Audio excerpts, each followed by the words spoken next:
Hi, everybody. Welcome to Science World. Welcome to Girls and STEAM. We're going to be starting in just a few minutes. It's great to have you all here. Some people were remarking in one of our earlier broadcasts, where are you broadcasting from, Brian? And I just want to point out for anyone who's familiar with the Science World building, we're actually in the OmniMax Theater. We're in the Science World Dome right now. So you might see the curvature behind me. Actually, right behind me is a big spotlight. So if you've been to see a movie at the OmniMax Theater, you know they will sometimes turn a spotlight on and someone will introduce the film and say, welcome to the theater. That's the spotlight right behind me here. Our theater's closed right now, so we're able to use it as our studio and broadcast from all the way across here. We have some wonderful mentors who will be joining us in just a few moments. We'd love to hear where you're joining us from. So if you would like to, in the chat over on the side there on the YouTube page, feel free. Let us know what city or town you might be joining from. We have some very exotic mentors who are joining us from across the world here today. So we'll let you know a little bit more about that a bit later on. And just to confirm, everyone, this is the Inventors and Tinkerers session. So we've got some amazing mentors who do some pretty incredible inventing and tinkering and putting things together skills. We're still a minute or two away from starting, so those just joining us, my name is Brian. I will be hosting this session today and introducing you to some of our incredible mentors that we have joining us. If you'd like to share in the chat over there, actually, I gave a challenge to our earlier group because there's a little bit of an Easter egg you may look for. There are pets in people's homes. You may see them make guest appearances in the background. My own home, I'm not in it right now. I'm at Science World. But I have 5 animals that live with me. 2 of them are cats. 2 of them are guinea pigs. And if you have an idea about what that 5th animal might be, put it in the chat. I'll let you know if you are correct later on in the broadcast. But yes, 2 cats, 2 guinea pigs, and 1 mystery creature. All right. It looks like we are ready to begin our broadcast now.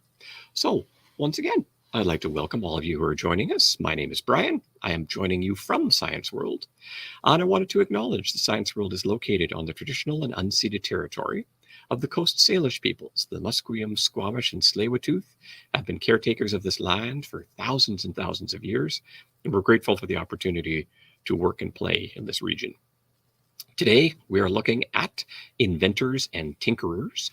If you have any questions at any time, we love to receive those. We don't always get a chance to answer every single one, but please type them in the chat over to the side. I have my own little cheat sheet you'll see down here of my own questions that I'll be asking our mentors as we go through. And if you're interested in closed captioning, if you'd like to be able to read things as they go along, there is automatic captioning with this broadcast just down below on your YouTube channel, somewhere around there. You'll see the CC. Click on that. It is automatic captioning, so in some cases it may have a little trouble with some of the technical words, but we'll do our best as we go through. Right now, it is time to meet our mentors, starting with Ariane. Hey, Ariane, how's it going? Oh, good for Mike's there. Yes. Hello. Good. How are you, Brian? I'm good. It's good to thank you for joining us. And I see we've got a guest star with you as well. Yeah, this guy is Jimmy. Hey, Jimmy. Hello. Hello, everybody. So, Ariane, tell us a bit about what do you do and what's your favorite part about it? What do you love about it? Okay. I am not necessarily a maker or tinkerer, but I do all sorts. I mostly am a software developer, but I did take a foray into learning how to do woodworking and all sorts of stuff. So I can talk about that later. But yeah, mostly now I actually do teaching online, mostly teaching software. So teaching Python to people. Oh, okay. Yeah. And then I also take some contract software jobs, but I guess one of the things that I love about my job is that I don't really have one. I just have a whole bunch of skills, and then I can take on projects when I want to, and then I can choose not to work when I have a baby. That's freedom throughout. Yeah, so I like the freedom. All right, let's meet Carly. Hey, Carly. Hello. Hi. Carly, I wanted to start with my favorite part of you. Where are you joining us from, Carly? So I am currently joining you at about 4 a.m. from Beirut, Lebanon. Wow, thank you for being part of this. Thank you. What's your connection to tinkering?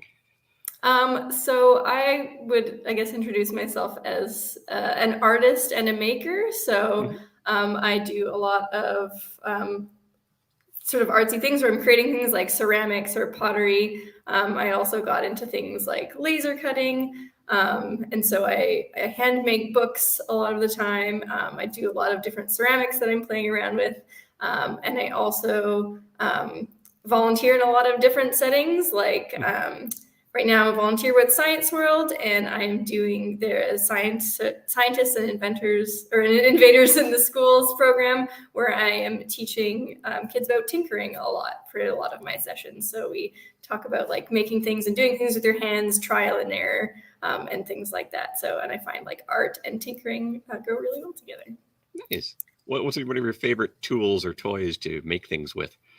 Probably one of my favorite things to use is a letterpress, which is what they use to make old tiny, like old books. So instead of like printed out of a printer, you line up a bunch of little metal letters and print them with letterpress. I have one right here. Should I show it? You know what? I'll grab that while I'm introducing Greta, and we'll show this when you come back here. This is Greta. Hey, Greta, thanks for joining us. Hi, thanks for having me, Brent. So Greta, tell us, what do you do and what's something you love about it?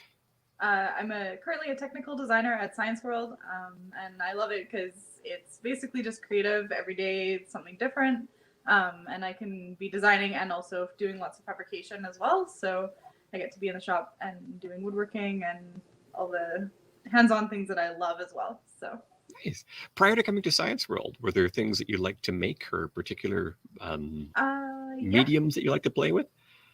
Yeah, I like everything arts and crafts, but I'm a woodworker in my background, so lots of woodwork, but I also really like pottery, like Carly, painting, laser cutting, 3D printing, a little bit of everything. Yeah. Very cool. Thanks. Carly, do you have your letterset to show us now? It's a letterpress, and it is letterpress. Sorry, this contraption. So my goodness, a little complicated to explain how it works right now, but basically you put letters in here and then ink on here and the piece of paper here, and it all closes and prints. So it's kind of like a big stamp machine, essentially. It looks kind of like a little robot with the arms coming up. A little bit, yeah. It usually has rollers on it, but it doesn't have them on, so it just looks like little robot arms. My own curiosity coming too, is this one of the ones where you have to put everything in backwards too? So you have to be able to read like in reverse? Yeah. Oh, you have a bigger brain than I will ever have. I still mess it up all the time. I'm going to look to my cheat sheet down here. And actually, I'm going to ask each of you, how did you get started in the things that you do? Is it a formal training or what's, why don't we start with Greta? Okay. Basically, I've always been really into like fine arts. And when I was 18, I did sort of a apprenticeship learning some mosaic and welding skills. And that kind of propelled me more into like the 3D kind of style of making. Okay. And after that, I kind of decided to take a joinery apprenticeship after that, learning that I could do 3D stuff, and I wanted to make that a career. So that's what started me in that direction. Yeah. Ariane, how about for you? So I guess I started off in civil engineering because I was interested in making things, but maybe on a big scale. And I like math and physics. And then it turns out that you don't actually get to make a lot of stuff with your hands in civil engineering. And then I found computer science, which was a lot more creative. I still consider it making. It's just all, I don't know, with words. Yeah. And then when I had really wanted to learn woodworking since I was younger, but I went to a school that didn't offer woodworking. So at some point I started taking classes at the Yale Town Roundhouse and then through Maker Labs. And then I did the Tools for Women residency, which is how I know these other two, and worked as a fabricator at Maker Labs. So I did a bunch of stuff. And So I guess it was just seeing, like, trying new things, seeing what I liked, seeing what I could do with them, and being okay with completely shifting my path a few times. That is very cool. Carly, tell us a bit about you. What's your path been to this point? Yeah, so I guess kind of similar, where I was always interested in, like when I was in high school, I was always interested in fine arts, but also science, like specifically biology I was really interested in, and I wasn't like sure which way I was going to go. And so I ended up going to art school after I graduated high school, but still had this like itch to do science. So I started working at a small science museum in Alberta. So then sort of like this weird mishmash career of like making art and teaching art and working at science museums kind of like melded, where I found this world of tinkering, and which like just made a lot of sense to me and was like really exciting for me because it combined, you know, science and art, these two things that I was really passionate about both. So yeah, that's kind of where it all started, was like being really interested in art, but also still wanting to be involved with science and somehow. So sort of starting, I did like a summer term working at a small museum, and then that's where it all started. So yeah. Very cool. Ariane, feel free to just hold up a thumbs up or thumbs down, but I'm curious, is our junior maker there playing with some IKEA instructions?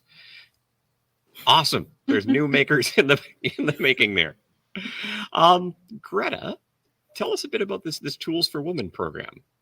Yeah, so I help co-facilitating that program right now. Ariane actually was that position when I took the residency. Sorry, my cat just had a heart attack. So basically, it's a 2-month program. It's like a mentorship program. So the previous residents will mentor the next month incoming residents. So Okay. First month, you're basically learning, you're being mentored.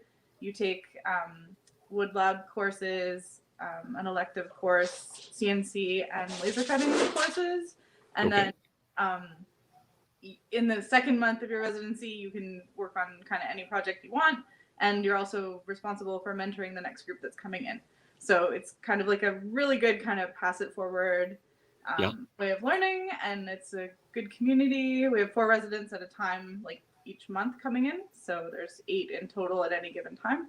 And it's like a really good community, and way to kind of build community and have women and non-binary folks kind of teaching and mentoring each other. So yeah, I really enjoy it, and it's a great I've met a lot of really great friends, and yeah, it's a really good community. So very fun. Yeah. From my own curiosity, the CNC, what does that machine actually do? It's basically like a router, which is kind of like a spinning bit that you can Okay. kind of cutter into, and then you can Okay. cut 3-dimensional shapes using that. So lots of people make woodworking projects out of it. Okay. But you can use it for almost anything. A laser cutter technically is also a CNC machine. It's just got a laser at the end. So laser rather than a spinning bit. Yeah. Cool. Yeah. Carly, how would you define tinkering? I would define tinkering as like, I think a really big part of it is trial and error. So it's playing around and like not being afraid to fail, and sort of like a big part of it's like, yeah, problem solving and trial and error. So for example, like an example of when I'm volunteering with Science World and I'm doing a tinkering workshop with a class, an example would be like we make catapults out of, you know, popsicle sticks and spoons, and the whole class, they all get to invent their own and make their own design. And the goal isn't to like make a perfect catapult that, you know, I show them how to make it, so that they figure out what they want to make and how they want to make it. And they put the pieces together themselves to design their own. So they're tinkering with like the materials and like how they want it to work. So they really get to set their own goals as well too. So that's another part of tinkering, is you get to like have a goal that you're trying, but you might not necessarily know how to get there, but you play around and you mess around and you change things if they don't work, and you're not afraid to fail. Nice. For all of our folks watching too, feel free to add any questions you might have over there in the chat. We'll happily answer those as we go along. This is kind of our inventing and tinkering session. So I'm curious if any of you have an example of a problem you were trying to solve that you had to invent kind of your own solution to. Something was coming up and I had to invent a tool. Or Greta, I saw your smile coming in there. I don't know. Probably so many, but I can't think of anything right now. If anyone has anything in the top of their head, I don't know. Going back to the tools for women, I have always wanted, like, one thing I like to do is handmade books.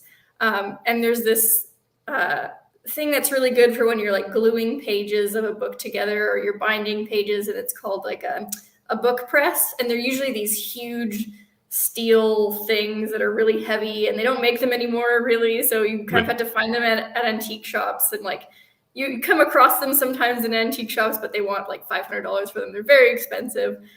So when I was in the Tools for Women residency, I made my own. So I was like, I really want to have a book press. So I just figured how to make one, and I used the CNC router to make my own. So that was a fun, like, using the Tools for Women residency to make my own tools. Make the thing you needed. Yeah. Ariane, anything for you? Yeah, I mean, I guess a lot of software development is inventing. So I've built, like, for a hobby project, an app to run trivia over Zoom during the pandemic Cool. with my friends. And, but yeah, one, I guess that's more inventing. It's a friend did a master's project in civil engineering, and then she kind of wanted to build a prototype. And so I worked with her and then one or two more friends to build a prototype for a smart rain barrel. So it's like a rain barrel that you would put in your backyard, and it would catch rainwater coming from the roof, and it would fill up. But then, so her project was to see if having a lot of these around the neighborhood could help with stormwater management in the city. Okay. And then her results were that it is not super helpful unless they all know when they should empty. And so her idea was to make it smarter by being able to like get data to say, oh, there's a rain event coming in 3 days. You should empty yourself now so that when it comes, you can catch everything, and that kind of like evens out the flow. So that's a lot of steps in there. Like, it's got to have detectors for what's coming in. It's got to be able to open up and automatically release. Yeah. So I was working with some friends who wanted to learn how to program, but one was a mechanical engineer and one was an electrical engineer, and we all kind of tried to work together. We didn't get super far, but we got something that was able to like, I don't know, use an Arduino and open and close the valve, and and then, you know, people got busy. But that's the kind of thing you could do if you had more fortitude. Yeah, no, that's great. I love Arduinos, Raspberry Pis, these things that can sense the world around them and automatically change things as they go. All right, I'm going to use my little cheat sheet of questions because there's one in particular I was looking for. I would say, what's something about tinkering that surprises people when you first came into it that you thought, I did not realize this would be part of what I was going to be doing or involved with? Carly? That's a good question. Something that surprises me. I guess something that I like didn't always expect to have like in my career or what I do is like for like things to not always be easy. Does that make sense? Like, I don't know if that really answers the question, but I feel like when I was thinking about, like, when I was younger and you think about like your career you're going to do for the rest of your life, you think like, oh, I'm going to have all these skills and I'm going to know how to do this thing and I'm just going to do it for the rest of my life. But I find a lot of what I do is like always still hard. And that's honestly still, it's like, okay, because it like keeps it interesting and challenging. But it's like, even though I make all this stuff and I, you know, do all these things, like, especially like I've been doing like pottery for like, maybe 5 years, and I still find it incredibly difficult. It will always be difficult, and that's okay. And it keeps it interesting. So I guess that's something I didn't expect to like. Is it kind of a sense that you're always starting from scratch or starting from an earlier spot as you're learning new skills? Yeah, or maybe, and it's also like always wanting to learn a new thing. Like say I'm doing pottery and I'm making a pot. Like I always want to try something different. I don't want to like make the same form over and over again. And it's just difficult. It's just hard. Yeah, well, it seems like you're solving problems all the time. You're running into Yeah, and like a lot of unexpected things can happen along the way. Even like when using like a laser cutter or something like that, you think like you have a thing in a computer and you press play and it like cuts the thing, but it never turns out that way. There's always like unexpected surprises that happen. I don't know if any of you watching have ever tried a 3D printer, but that's been my experience. That same thing. You think, okay, 3D printer, just push play, and oh, the many ways you can make spaghetti from a 3D printer. Yes, I know that all too well. Greta, how about for you? Surprises when you kind of started doing this vocation? Yeah, I would have to say, I don't know. I think when I decided on woodworking, I guess I didn't realize how precise it was going to be, and like the level of detail that you would need, and like it is like Carly was saying, it's like a constant learning. Mm-hmm. Like everything you do, I'm still learning every day. Like everything you do is until you've done it once, you don't know how to do it, right? So like constantly building that experience. So, but I find it very satisfying because every time you do something for the first time, you're like, yeah, I can do this. So, and another thing, just the first thing that came to my mind was like living in Canada, thinking that we live in a metric society, and then realizing that every single power tool and bit and everything is like actually imperial. So get used to fractions. So, my addition and multiplication of fractions is better than it was when I was in elementary or high school. Nice. So. Are there other moments where, like in your current work, you're finding, oh, that stuff they were teaching me in school has an actual application here? Let me see. I don't know. It's hard to say. Like, I think it's kind of like knowing the techniques to do stuff is kind of one thing, but I think especially with what I'm doing now, it's like I'm not really making like necessarily traditional woodworking stuff. It's more like problem solving, how to make like a shadow box frame that's like all these different angles and things like that, which it's basically just applying like the techniques and critical thinking, I guess, if that makes sense, rather than specific skills, because I'm not just building cabinet doors, I'm building like all kinds of different things. So it's kind of you're different thing, which I like better. Obviously I like better. Well, I mean, not obviously, but I do like better because I enjoy a challenge. So so it's not day after day of making the same thing. It's a new challenge every time. Yeah, exactly. So, which is my favorite thing. Fun. Yeah. Ariane, in your woodworking, were there surprises there of how does this come together? Or I didn't realize it would be this way. Oh yeah. I love crafts and making things, and I thought that woodworking would be a lot easier and more creative than it is. And there's so much measurement and precision that in the end, I was like, I don't think I can do this for a living. Greta knows this. She saw me try. And you have to like sanding. A lot of sanding. Oh, I'm finishing. So yeah. What? So much sanding. So yeah. So there's lots of stuff like that I realized that were not really my forte. And I like the faster, I don't know, feedback. And then also being able to just make mistakes and not stress so much about them. Not like go home at night being like, oh my God, did it just ruin this project that I've been working on for the last week? So it's more forgiving when you write a line of code than when you're sawing a piece of wood. Yeah. I would also say for my larger career, One thing that is that a lot of people tend to give you bad career advice and assume that your career has to be a certain way. Like, oh, you're a software developer, so then you do this and you work at this place. Yeah. And then in reality, you can often kind of merge things and then find ways of using your other skills, as long as you don't just like assume you can't because people tell you can't. Yeah. So like I have tons of experience teaching children and high school students from various things. And then I was able to, incorporate that into my software by then teaching programming to kids and teenagers, and then now adults. And then now that I teach adults, everyone is so thankful that they have someone who is an experienced teacher. Yeah.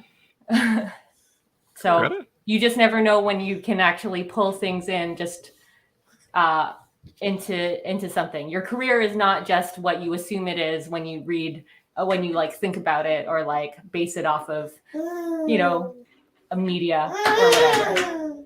Yeah. We were talking in an I've earlier sort of had session. So go ahead, Carly.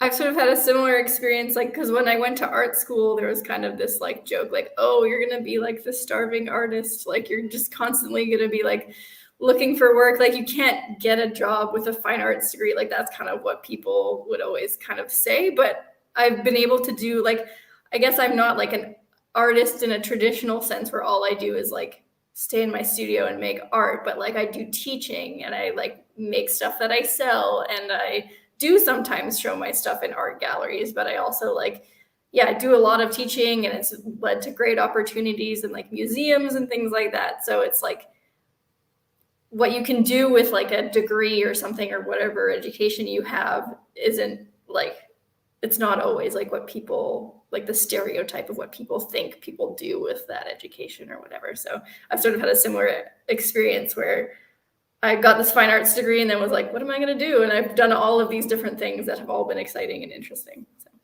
Yeah, the skills translate across. So Greta, you looked like you had something there. Oh, what was the question? That's a great question. Where do we start with this one?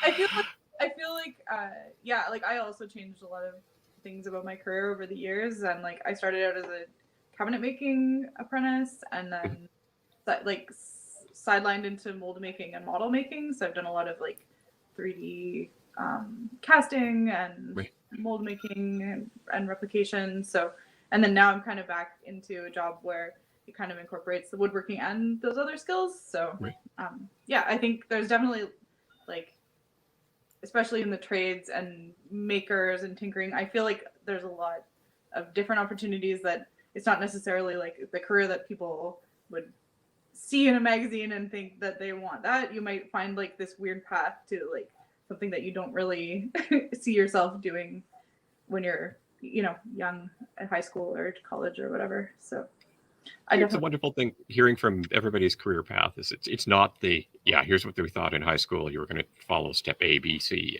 but no, I'm going to get here in a fun other way. Yeah. I think you all embrace very much the A in STEAM, the artistic side there. Tell me about some of the spots where the STEM letters overlap. What kind of places are you using those skills to create your A? Carly, do you want to try us here? Sure. I guess like for me, I kind of see them all mushed together. I don't really just look at the individual ones. So, but in things like, for example, in something like pottery, there's like tons of science. Like the amount of chemistry that is in ceramics is mind-blowing. Like I've actually recently started taking an online course on like chemistry for making glazes. Cool. And I've looked more at the periodic table than I probably did in high school in the past like couple of weeks that I've been taking this course. So like that's like a great example of like sort of the science sort of coming into art and ceramics. And I also find like with things like laser cutting and like bookbinding and things like math and measurement is like a super important part as well. So I was someone who always really struggled with math when I was in high school, but I think like through my art career and with tinkering and everything, like it's really kind of forced me to be more comfortable with math. Still find it super difficult as a lot of things, but it's definitely gotten me to like practice a skill that I was like, when in high school, I would say like, I'm never going to do math again. Like, I don't even want to think about numbers. But it's been this thing that like in the art that I enjoy doing, it's necessary to do a little bit of math and do some measurements and do some calculating. So that's been like a good thing for me, I think, to practice that skill and get better at it instead of just being like, oh, I can't do that, I should ignore it, but actually being like, okay, this is something I have to use and it's actually useful and I've got to practice. So yeah. Fun. Ariane, may I say too, you have amazing multitasking skills here. You can keep someone entertained and us as well. Thank you. Yeah, he's being particularly difficult right now.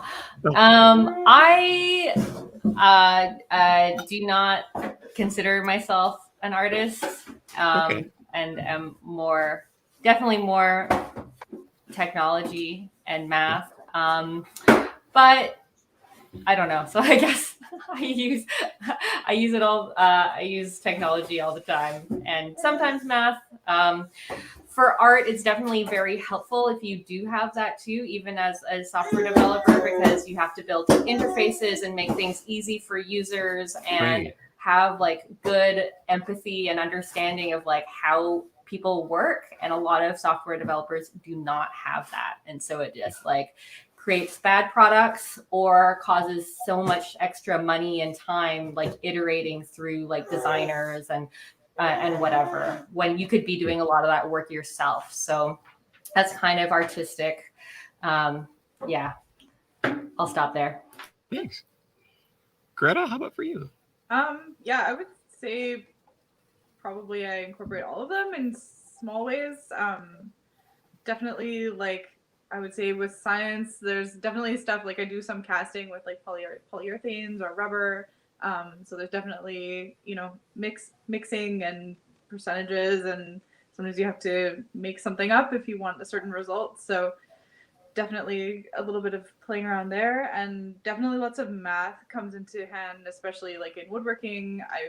I think since I've worked in Science World, I've only been there 6 months now, but I don't think I've done something with only like right angles in it since I've been there. So everything's a hexagon or a triangle or I don't know, something crazy. So yeah, definitely like lots of geometry and things like that, and just kind of like a little bit of trial and error and working things out as I go. But yeah, so yeah, those are my answers. And math, measure twice, cut once, right? Oh yeah. Yeah. I have ended up with a number of things far too short from not following that. Yeah. I got my cheat sheet of questions here. There was another one I wanted to find there.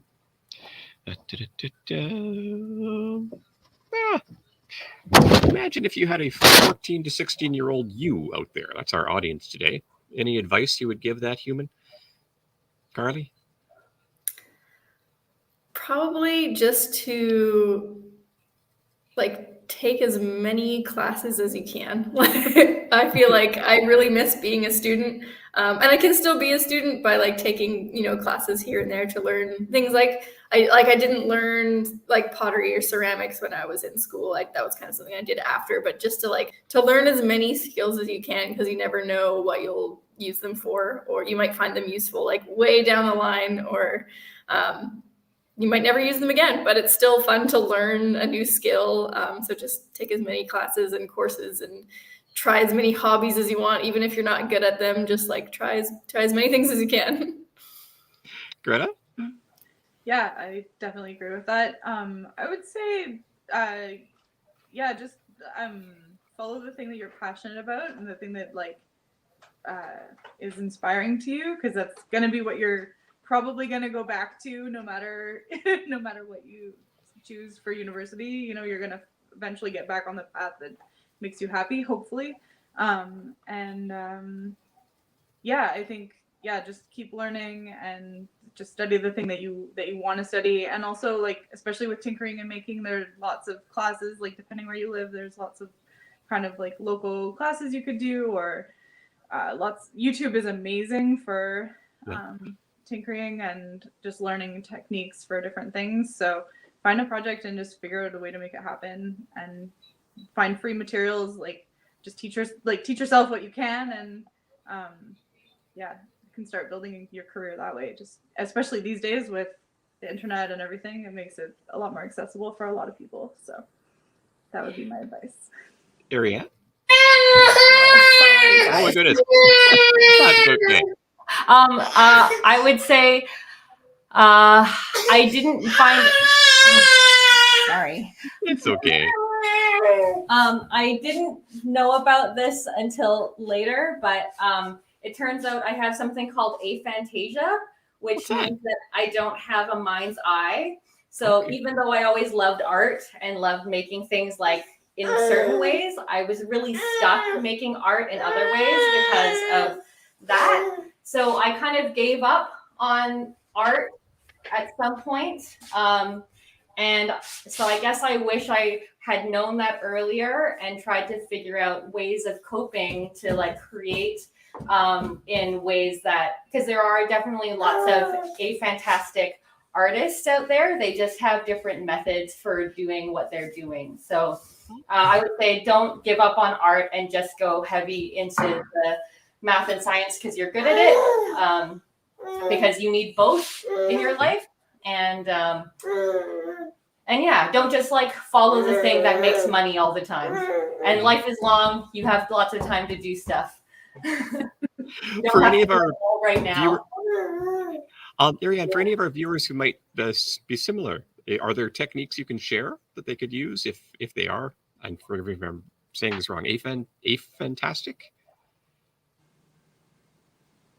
It's okay if you'd rather come back around to this, that's okay. Sorry, I didn't hear that was a question for me. Yeah, sorry, Ariane. I was just wondering, you said that there are techniques for people who are aphantastic, if I understand this. Is there anything you can share briefly for folks who are watching who might be experiencing similar things? Yeah, so just looking up on YouTube and on Reddit, hearing people's experience. I've read one graphic designer has like thousands of images that she just has stored of what she likes, and then when she creates stuff, she like takes bits and pieces and combines them in a unique way to make it her own. So that's one technique. Because I, was tasked with making posters, and I just couldn't do it because like coming up with things from scratch was really hard. Another painter, she would come up with an image in words that she wanted to do, and she would like create it all in words and then paint it out. That's fun. Thank you so much. We are coming towards the end of our session here. I wanted to throw, since this is a tinkering and inventing session, my last question: if there's something the world needs someone to invent, what is that thing, would you say, that the world would be better if we had one of these? It would make my life easier for the things that I do. Carly still got her thinking face on. Greta, do you have something? Well, I had an idea until you said what would make my job easier. I was gonna say keep animals at their kitten and puppy stage. Oh, that's a fun one. Answer. Nope. I think many people would support the continued cuteness. That would make my life easier. Carly? The first thing that came to my mind was something that will clean your pottery wheel after you're done, because that's the worst part. Worst job ever. Ariane? I mean, the first thing that came to my mind was keeping a child occupied easily. But like, they have tons of stuff for that. Ariane, you are incredible. Thank you for being part of this session and keeping everybody entertained as things. Carly and Greta, it's just fascinating to go in and look at tinkering. There's just, as you say, so many fields, so many aspects of STEM and STEAM that come into that. For all of you who are watching, please feel free to visit the Girls in STEAM site. You can check out all of the mentor sessions. They're all up there and recorded. We have another set of live mentor sessions happening on Thursday, the 24th, and then our big day on Saturday, the 26th in the morning. Our keynote speaker joining us all the way from Paris, France. Extra mentors to speak to, and lots of opportunities to learn more about STEM and STEAM careers. Thanks for joining us at Girls and STEAM. Thank you. Thank you. Hey, everybody. And now I will end the broadcast. Bye.